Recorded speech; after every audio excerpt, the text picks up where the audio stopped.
Hello viewers, welcome to our channel. నేను మీ చరణ్ పరిమి.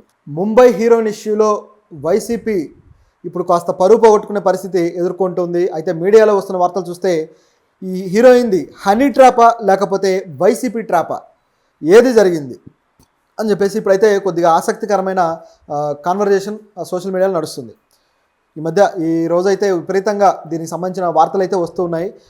ఆ heroine point of view నుంచి కొన్ని వార్తలు, అలాగే ఇటువైపు వైసీపీ శ్రేణుల నుంచి కొన్ని వార్తలు పూర్తిగా విరుద్ధంగా ఉన్నాయన్నమాట. ఏది నమ్మడానికి అనుకూలంగా లేదు. సో ఆ విధంగా ఉంది. అయితే వీటిని గమనించి చూసినప్పుడు మనకొక విషయం అర్థమవుతుంది. సో దాని గురించి మనం మాట్లాడదాం. అసలు ఈ హీరోయిన్ ఎవరు ఏంటి అనేది నేను గత వీడియో చేసే కానీ మీరు పెద్దగా చూసినట్లు లేదు. సో ఇప్పుడు ఈరోజు ఇది వైరల్ అవుతుంది కాబట్టి దీని గురించి ఇంకాస్త బ్రీఫ్గా చెప్పి నేను ఆ టాపిక్లోకి వెళ్తా. ఒక కాదంబరి జత్వాని అనే ఒక ముంబై హీరోయిన్, ముంబైలో మోడల్గా చేస్తూ తర్వాత కన్నడ అలాగే తమిళ సినిమాల్లో హీరోయిన్గా కూడా యాక్టింగ్ చేసింది. తర్వాత తెలుగులో కూడా ఈ మధ్యకాలంలో కొన్ని సినిమాలకి అవకాశాలు వచ్చాయి ఆమెకి. అయితే ఈవిడ మరి ఎవరి దృష్టిలో పడిందో కానీ మొత్తానికి వైసీపీ నాయకుల దృష్టిలో పడి ఒక నాయకుడితోటి లవ్ ట్రాక్ బాగా నడిచినట్టు, తర్వాత అదేదో ఫెయిల్ అయిపోయి చివరికి ఆమెని ఇక్కడి పోలీసులు తీసుకొచ్చేసి అతన్ని ఇబ్బంది పెడుతుంటే పోలీసులు తీసుకొచ్చి ఆమెని దండించినట్టుగా, అలాగే అంటే ఒక విధంగా కొట్టి ఇంకా చంపడం ఒకటే తక్కువ అనే రేంజ్లో ఆవిడ చెప్తున్నారు అనమాట. నన్ను చంపలేదు, దాదాపు చంపినంత పని చేశారు అని చెప్తున్నారు. సో ఇంత టార్చర్ చేసి పంపించారట. సో ఎందుకు ఆ విధంగా చేశారు, దీని వెనక ఏం జరిగింది? ఇటువైపు చూస్తేమో ఆవిడ కావాలనే నాయకుడిని ట్రాప్ చేశారు, ఇది హనీ ట్రాప్ అని చెప్పేసి కొంతమంది అంటున్నారు. ఇంకోవైపు చూస్తేమో ఈ వైసీపీ నాయకులకి ఇదే పని, హీరోయిన్లు లేకపోతే ఇలాంటి మహిళల పట్ల ఇలాంటి ప్రవర్తన చేయడము అని చెప్పేసి వీళ్ళు అంటున్నారు. ఏది నిజం? మీడియాలో అయితే రెండు రకాల వార్తలు సర్క్యులేట్ అవుతున్నాయి. అయితే ఈ కాదంబరి జత్వాని అనే హీరోయిన్ను ఏవో చిన్న అవకాశాలు దక్కించుకుంటూ ఉన్నారు. నిజానికి వీళ్ళది మంచి ఫ్యామిలీ. వాళ్ళ మదర్ కూడా ఆవిడ రిజర్వ్ బ్యాంక్ ఎంప్లాయీగా ఉన్నారు, అలాగే ఫాదర్ కూడా వెల్ సెటిల్డ్ పర్సన్. సో వాళ్ళది మంచి ఫ్యామిలీ. సో ఈ ఫ్యామిలీ నుంచి వచ్చిన వ్యక్తి ఈవిడ కూడా వాళ్ళు బ్యూరోక్రాట్గా వెళ్ళాలనుకొని తిరిగి మళ్ళీ మంచి ఎడ్యుకేషన్ కూడా ఉంది ఆవిడకి, ఎడ్యుకేషన్ బ్యాక్గ్రౌండ్. ఆ తర్వాత ఇటు సినిమాల్లోకి వచ్చారు. వచ్చిన తర్వాత మొత్తానికి తన ప్రయత్నాలు అయితే చేశారు. సో ముంబైలో ఎవరైనా హీరోయిన్ అవ్వాలనుకుంటే ముందుగా ముంబైలో అవకాశాలు ట్రై చేసి అవి రాకపోతే సౌత్ వైపు దృష్టి పెడతారు. అదేవిధంగా ఈవిడ కూడా సౌత్ వైపు దృష్టి పెట్టి ఆ కన్నడ మలయాళం సినిమాలు అయితే తమిళ సినిమాలు అయితే అవకాశాలు అందుకుంది. కొంతవరకు ఆవిడ అక్కడ నిరూపించుకోగలిగారు. దాంతో మరి ఎక్కడ ఆవిడ దొరికిందో కానీ ఇటువైపు నుంచి ఒక వైసీపీ నేత కొడుకు ఆవిడ మీద దృష్టి పెట్టాడు. వాళ్ళిద్దరికీ చాలా కాలంగా లవ్ ట్రాక్ నడిచింది అనేది వార్త. ఆ లవ్ ట్రాక్ నడిచిన తర్వాత ఆవిడ అతన్ని ఇక పెళ్లి చేసుకోమని అడిగిందంట. నిజానికైతే చాలా కెరియర్ ఉన్న హీరోయిన్లు ఇట్లా పెళ్లి చేసుకో లేకపోతే ఇలాంటివన్నీ అడగరు. ఆ లవ్ ట్రాక్ నడుస్తూ ఉండగానే హీరోయిన్గా తమ గ్రాఫ్ చూపిస్తూ వెళ్తూ ఉంటారు. తర్వాత ఎప్పటికో కానీ పెళ్లి చేసుకోరు. మరి ఆవిడ ముందే ఎందుకు అడిగింది? తను ఎందుకంటే స్టార్ హీరోయిన్ కూడా కాలేదు, ఇంకా తెలుగులో కూడా అప్పుడే అవకాశాలు అందుకున్నారు. ఈలోపే జరగాల్సిన నష్టం అయితే జరిగిపోయింది. సో ఆ అవకాశాలు అందుకున్న కొత్తలోనే ఎందుకు ఆయన పెళ్లి చేసుకోవాలని అనుకున్నారు? అంటే ఆవిడ కెరియర్కి గుడ్ బై చెప్పాలనుకున్నారా అనేది ఒక ప్రశ్న. అయితే మొత్తానికి ఆయనకి అడగడంతో అతని కుటుంబ సభ్యులు ఒప్పుకోలేదట. మరి అతనికి ఎంతవరకు ఇష్టం ఉందో లేదో కానీ ఆయన కుటుంబ సభ్యులు మాత్రం ఈ హీరోయిన్ చేసుకోవడం ఏంటని వాళ్ళు అంగీకరించకపోయేసరికి ఇక ఆవిడ మరీ ఒత్తిడి తెచ్చారట, కాస్త బెదిరించినంత పని చేశారట. ఎలా అంటే నువ్వు చేసుకుంటావు లేకపోతే మన ఇద్దరికి సంబంధించినవన్నీ బయట పెట్టమంటావు అని చెప్పేసి బెదిరించారట. ఈ మధ్యకాలంలో అన్నీ కూడా ఫొటోస్ వీడియోస్ రూపంలో ఎలాగూ కొంతమంది సేఫ్టీగా మహిళలు పెట్టుకుంటున్నారు కాబట్టి ఆ విధంగా పెట్టుండొచ్చు. అది కూడా న్యాయమైనదే. ఎందుకంటే ఎవరు ఎప్పుడు ఎలా మారుతారో, ఎవరి రియాక్షన్ ఎలా ఉంటుందో తెలియదు. కొంతమంది కేవలం మహిళల్ని శారీరకంగా ఎక్స్‌ప్లాయిట్ చేయడానికి వాడుకునే వాళ్ళు ఉన్నారు. సో ఇలాంటి సందర్భాల్లో పైగా వాళ్ళ క్యారెక్టర్ మీదనే తిరిగి ఒక నింద వేస్తే నమ్ముతారు కూడా. ఇప్పుడు సినిమా హీరోయిన్ కాబట్టి ఆవిడ హనీ ట్రాప్ అన్నా నమ్మాలి, లేకపోతే ఆవిడ అతన్ని వాడుకుందన్నా నమ్మాలి, ఏం చేసినా నమ్మాలి అన్నట్లుగా ప్రస్తుతం సమాజంలో అభిప్రాయాలు ఉన్నాయి. వీళ్ళకంటూ ఒక వ్యక్తిత్వాలు ఉంటాయి, వీళ్ళకంటూ ఒక క్యారెక్టర్ ఉంటుంది, కుటుంబాలు ఉంటాయి. వీళ్ళు కూడా రాజకీయ నాయకులు కలలు కానీ రాజకీయాల్లోకి వెళ్ళినట్టే వీళ్ళు కలలు కానీ ఇక్కడికి వస్తారు, కష్టపడతారు, ఆ స్కిల్స్ని చూపించుకొని ఎదుగుతారు అనే ఇంత జ్ఞానంతో, ఇంత ఆలోచనతోటి కొంతమంది ఉండరు. అదొక ప్రాబ్లం. అందువల్ల కొన్ని రూమర్స్ అనేవి త్వరగా స్ప్రెడ్ అవుతూ ఉంటాయి. అయితే ఈవిడ విషయంలో కూడా కొన్ని రకాల పద్ధతుల్లో ఉన్నాయి, అవి కూడా మాట్లాడదాం. అయితే ఎప్పుడైతే ఈవిడని ఈ విధంగా బెదిరించడం, అంటే ఆవిడ కొద్దిగా గట్టిగా బెదిరించడంతో ఆయన ఏం చేయాలని అర్థం కాలేదు అతనికి. యాక్చువల్గా ఇతని తండ్రి కుక్కల నాగేశ్వరరావు. సో ఆయన వైసీపీకి సంబంధించి ఒక మండల స్థాయి నాయకుడే తప్ప అంతకన్నా పెద్ద నాయకుడైతే కాదు. అయితే ఆయన కొడుకు వచ్చేసి కుక్కల విద్యాసాగర్. సో ఇతనికి ఆవిడకి మరి ఎక్కడ కనెక్షన్ ఏర్పడింది అనే క్వశ్చన్ అయితే అందరికీ ఉంది. దానికి ఆన్సర్లు కూడా మనం కొద్దిగా వెతికే ప్రయత్నం చేద్దాం. అయితే ఇప్పుడు ఈ విద్యాసాగర్ అనే వ్యక్తి ఆవిడ మీద కేసు పెట్టాడు.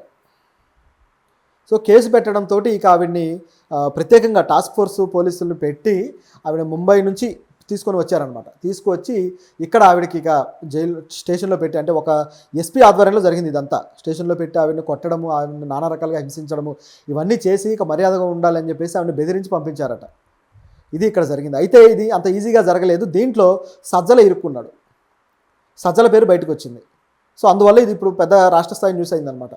సజ్జల పేరు ఎందుకు వచ్చిందయ్యా అంటే, ఈయన కేసు పెట్టడానికి అలాగే ఈయన ఇక్కడ తీసుకురావడానికి మెయిన్గా ఉపయోగించిన ఇన్ఫ్లుయెన్స్ ఎవరిది అంటే సజ్జలది. ఇద్దరు తండ్రి కొడుకులు వెళ్ళి సజ్జల దగ్గర కూర్చొని ఇది పరిస్థితి అంటే ఆయన ఒక ఎస్పీని పురమాయించి దీన్ని సెటిల్ చేయండి అని చెబితే ఆ ఎస్పీ ఆవిడని తీసుకొని వచ్చి ఈ విధంగా టార్చర్ చేశారు. దీంట్లో సజ్జల పాత్ర ఉంది అనేది ఇక్కడ ఉన్న వార్త. ఈ రకంగా ఈనాడు అయితే ఒక ఆర్టికల్ రాసింది సజ్జల పాత్ర గురించి. దీని మీద సజ్జలు కూడా కొంచెం ఫైర్ అయ్యారు. సో నాకు ఏ సంబంధం లేదు, నేను కావాలంటే దీని మీద కోర్టుకు కూడా వెళ్తాను, సో నా మీద ఇలాంటి న్యూస్ రాసిన వాళ్ళ మీద యాక్షన్ తీసుకుంటా అని చెప్పేసి సజ్జల కూడా అనడం జరిగింది. మంచిదే, ఆయన వెళ్ళొచ్చు, యాక్షన్ తీసుకోవచ్చు, తప్పే లేదు. కాకపోతే మరి ఇవన్నీ ఎందుకు టార్చర్ చేశారు, ముంబై నుంచి పిలవాల్సిన అవసరం ఏమొచ్చింది అనే ప్రశ్నకు మాత్రం గత ప్రభుత్వమే సమాధానం చెప్పాలి. ఎందుకంటే ఆ ఎస్పీ ఇప్పుడు ఉద్యోగంలో లేరు, ఆయన ఖాళీగా ఉన్నారు, ఆయనకి ఇంకా పోస్టింగ్ ఇవ్వలేదు, ఇలాంటి పనులు చేసినందుకు ఇవ్వలేదు అనుకుంటా. సో ఇది ఇక్కడ ఉన్న పరిస్థితి. అయితే ఇప్పుడు దీంట్లో మరికొన్ని పేర్లు బయటకు వచ్చాయి. ఈవిడిది హనీ ట్రాప్ అని ఎందుకు అనాల్సి వస్తుందంటే, అంటే వీళ్ళు వైసీపీ శ్రేణులు అంటున్నారు, మనం కాదు. సో వాళ్ళు ఎందుకు అంటున్నారు అనేది చూస్తే, గతంలోనే ఈవిడ వేరే వ్యక్తితోటి, ఒక వ్యక్తితోటి ఇలా ఎఫ్ఐఆర్ నడిపారు, ఆ వ్యక్తి మీద కూడా ఆవిడ ఒక కేసు పెట్టారు అని చెప్పేసి వార్త వచ్చింది. ఆ వ్యక్తి వచ్చేసి ఏషియన్ పెయింట్స్ మాలవ్ ధాని. సో ఆయన మీద చాలా పెద్ద తలకాయ, పెద్ద వ్యాపారవేత్త. సో ఈయన మీద 2021లో ఆవిడ కేసు అయితే పెట్టారు, నన్ను ఈ విధంగా ఇబ్బంది పెడుతున్నాడు అని చెప్పేసి. అదేవిధంగా ఆ తరువాత ఈ కేసుకు ముందు, అంటే ఎవరైతే విద్యాసాగర్ కేసు ఉందో దీనికి ముందు ఆవిడ మరొక కేసు కూడా ఒక ప్రముఖుడి మీద అయితే కేసు పెట్టింది. సో ఆయన వచ్చేసి జిందాల్ గ్రూప్ అధినేత సజ్జన్ జిందాల్. సో ఈయన మీద కూడా రేప్ కేసు అయితే పెట్టింది ఆవిడ, ఇట్లా నన్ను అబ్యూజ్ చేశాడు అని. అయితే ఈ కేసును పోలీసులు దర్యాప్తు చేసిన తర్వాత ఇది ఫేక్, ఈవిడ కావాలని ఇలా పెట్టిందని కేసు కొట్టేశారు. అయితే ఆ తర్వాత మళ్ళీ ఇక్కడ ఈ కేసులో ఇవిడ ఇరుక్కోవడము, తర్వాత ఇప్పుడు అది వివాదంగా మారడం జరిగింది. అయితే దీంట్లో కూడా మరొక వెర్షన్ కూడా వినిపిస్తుంది, కానీ ఆ వెర్షన్ నిజంగా అనిపించట్లేదు ఏమాత్రం. ఎందుకంటే సజ్జన్ జిందాల్ మీద పెట్టిన కేసునే తప్పుగా అర్థం చేసుకొని సజ్జల అనుకుంటున్నారు, ఆవిడని సజ్జల ఇబ్బంది పెట్టినట్టుగా, దాని మీద ఆవిడ కేసు పెట్టినట్టుగా. సో దానికి సంబంధించి ఆవిడని టార్చర్ చేయడానికి ఈ కుక్కల విద్యాసాగర్ రావుని దించి ఆయన చేత ఆవిడ మీద రివర్స్ కేసు పెట్టించినట్లుగా, అప్పుడు ఈవెన్ని పోలీసులు తీసుకొచ్చి ఆవిడని కొట్టినట్లుగా. సో ఇదంతా ఒక నెరేటివ్ బిల్డ్ అయిందనమాట. నిజానికైతే సజ్జన్ జిందాల్ వేరు, సజ్జల వేరు. మనకు సజ్జల తెలిసిందే కదా, సకల శాఖ మంత్రిగా. సో అట్లా ఆ సజ్జల గారు దీంట్లో వేరే విధంగా ఇన్వాల్వ్ అయి ఉన్నారనేది ఇక్కడ ఉన్న వార్త. అయితే ఇందులో ఆవిడ పెళ్లి కోసం ప్రయత్నం చేయడం అనేది కూడా కాస్త డౌట్ఫుల్గానే ఉంది. ఎందుకంటే హీరోయిన్గా ఉన్న వ్యక్తి అంత త్వరగా పెళ్లి చేసుకొని సెటిల్ అవ్వాలనుకుందా? రెండోది వచ్చేసి మరి ఏ కోణంలో సజ్జన్ జిందాల్ మీద కేసు పెట్టింది ఆయన? ఎందుకంటే 60+ పర్సన్. సో ఆవిడ మీద పెట్టింది అంటే మరి నిజంగా వాళ్ళ మధ్య ఏం జరిగింది? ఇలాంటి క్వశ్చన్లన్నీ వస్తున్నాయన్నమాట. సో దీంట్లో వైసీపీ ఇప్పుడు కాస్త పరువు పోగొట్టుకుంటున్న పరిస్థితి. అయితే ఇప్పుడు ఈవిడ ఒక మీడియా ఛానల్కి ఇంటర్వ్యూ ఇస్తూ ఆవిడ ఏమన్నారంటే, నేను ఇప్పుడు నాకు కానీ మంచి సెక్యూరిటీ కల్పిస్తే ప్రభుత్వం నుంచి నేను వచ్చి ఇక్కడ కేసు పెడతాను, అది కూడా ఆవిడని తీసుకొని వచ్చారు కదా, దాన్ని కిడ్నాప్ కేసు కింద ఆవిడ పెట్టడానికి ప్రయత్నిస్తున్నారు. అయితే ఇప్పుడున్న ఖచ్చితంగా టీడీపీ ప్రభుత్వం, కూటమి ప్రభుత్వం ఏదైతే ఉందో ఆవిడకి అవకాశం కల్పిస్తుంది, ఖచ్చితంగా వచ్చి ఆవిడ పెట్టే ఛాన్స్ అయితే ఫుల్గా ఉంది. సో వీళ్ళకి సంబంధించిన మీడియా కూడా ఈ విషయాన్ని హైలైట్ చేయడానికి రెడీగా ఉంది. ఈనాడే ఇంత హైలైట్ చేసిందంటే ఇంకా మిగతా పత్రికలు, మిగతా ఛానల్స్ ఈజీగా అందుకుంటాయి. కాబట్టి ఆవిడకి సపోర్ట్ అయితే దొరుకుతుంది. దీన్ని ఇంకా 2-3 రోజుల్లో పెద్ద స్థాయిలో దీనికి సంబంధించిన దర్యాప్తులు అయితే జరిగి అసలు విషయాలు బయటకు వస్తాయని కనిపిస్తుంది మనకు ఓవరాల్గా చూస్తే. సో సజ్జల ముందే భుజాలు తడుముకున్నారా అనే డౌట్ వస్తుంది దీన్ని ఓవరాల్ గమనిస్తే. ఎందుకంటే కొంతమంది నాయకుల విషయంలో ఇప్పటికే పరువు పోగొట్టుకున్న వాళ్ళు ఉన్నారు. పైగా సజ్జలకి ఇలాంటి పంచాయతీలు చేసిన చరిత్ర ఆల్రెడీ ఉండనే ఉంది. ఇప్పుడు దీన్ని ఎందుకు నమ్మాల్సి వస్తుందంటే, సజ్జల గతంలో దువ్వాడ విషయంలో కూడా ఈ పంచాయతీ చేశాడు. ఇట్లా ఆ వాణి గారికి, దువ్వాడకి, అలాగే మాధురి గారికి మధ్యలో పంచాయతీ చేసి ఆ దువ్వాడకి ఉన్న టెక్కల ఇన్ఛార్జ్ పదవిని తీసుకొచ్చి వాణి గారికి ఇవ్వడం జరిగింది. ఇప్పుడు దువ్వాడని కూడా ఆ టెక్కల ఇన్ఛార్జ్ పదవి నుంచి బీకేశాడు. సో ఈ విధంగా చేయడం అనేది సజ్జల ఇన్ఫ్లుయెన్స్ తోటే ఆయన దగ్గర పంచాయతీకి వెళ్ళి అక్కడ వర్కౌట్ అవ్వకనే వీళ్ళు చివరికి రోడ్డు ఎక్కారనేది మనం గతంలో మాట్లాడుకున్నాం. ఈ పద్ధతిలో ఆయన ఇక్కడ కూడా పంచాయతీ చేసి ఉండొచ్చు అని ఈజీగా ఊహించవచ్చు, అది పెద్ద కష్టమేం కాదు. సో మరి చూద్దాం, మరి ఈ జత్వానికి న్యాయం జరుగుతుందా, లేకపోతే గతంలో ఆవిడ పెట్టిన కేసుల విషయంలో కూడా ఆ దర్యాప్తులు సరైనవేనా, లేకపోతే ఇంకేమన్నా ఫేక్ ఉందా అనేది తెలియాల్సి ఉంది. ఇప్పుడు సడన్గా ఇప్పుడు ఒక బ్రేకింగ్ అయితే వచ్చింది. నిజానికి ఇప్పుడు నేను మాట్లాడుతూ ఉండగానే వచ్చిన బ్రేకింగ్ అనమాట అది. సో అది ఇప్పుడు యాడ్ చేసి చెప్తున్నాను మీకు.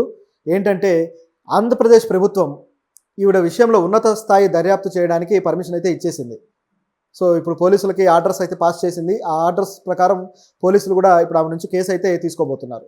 అది కూడా ఆమె నుంచి ఏదైతే ఫిర్యాదు ఉందో అది ఆన్లైన్లో మీరు తీసుకొని దర్యాప్తు అయితే స్టార్ట్ చేయండి అని చెప్పేసి ప్రభుత్వం చెప్పేసింది. సో చూస్తూ ఉంటే ప్రభుత్వం కనుసన్నల్లో ఇప్పుడు ఈవిడికి రక్షణ కల్పిస్తూ ఈ కేసును పెద్ద స్థాయికి తీసుకువెళ్ళే ప్లానింగ్ అయితే జరుగుతుంది. సో ఇది చాలా పెద్ద విషయమే ఉన్నట్టుంది. దీని వెనకాల ప్రభుత్వం ఇంత త్వరగా రియాక్ట్ అవుతుందని ఎవరు ఊహించి ఉండరు. ఎందుకంటే అప్పుడే పొద్దునే మీడియా ముందు మాట్లాడారు. పొద్దునంటే గట్టిగా 11ంటికి ఆ టైంకి. ఇప్పుడు చూస్తే సరిగ్గా మధ్యాహ్నం 3ంటికల్లా ఇట్లా గవర్నమెంట్ ఎలా రియాక్ట్ అవ్వడము, ఆవిడ వెంటనే స్పందించడం, ఇదంతా చూస్తుంటే దీని వెనకాల ఉన్న నాయకులకి గట్టిగానే స్కెచ్ గీసినట్టుగా ఉంది ఈ కూటమి ప్రభుత్వం.